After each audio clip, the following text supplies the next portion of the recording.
कलाहांडी जिले में मत्स्य चाष करी आशानुरूपक उत्पादन वृद्धि करे मत्स्य चाषी मन में आग्रह आनिबा दिगरे अग्रणी स्वेच्छासेवी संस्था कर्तव्य द्वारा एक अभिनव प्रयास रही। चाषी दैनंदिन चाष कार्य वैषयिक सहायता पाई ग्राम पंचायत स्तर में मत्स्य सखी मानक उन्नत माछ चाष उपरे दक्षता वृद्धि करने दिगरे होटेल जयसो जूनागढ़ ठारे एक दिनिकिया तालीम अनुष्ठित हो जाइछि।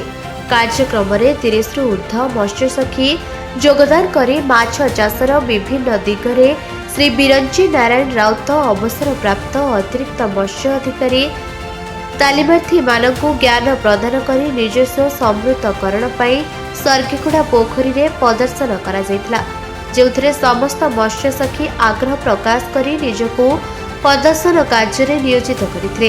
कार्यक्रम में जिला मत्स्य अधिकारी श्री ज्ञानरंजन सेठी, कलाहांडी श्री ललित कुमार महानंद, अतिरिक्त मत्स्य अधिकारी जूनागढ़ श्री देवेंद्र कुमार पटेल, जिला प्रकल्प परिचालक रिलायंस फाउंडेशन उपस्थित रही मत्स्य चाषी और स्वयं सहायक गोष्ठी मानकु प्रदान करा जातबा विभिन्न सरकारी योजना और सहायता उपरे आलोकपात करी एक स्वयंसिद्ध सफल मत्स्य चाषी हेबा उपरे उत्साहित करथिले।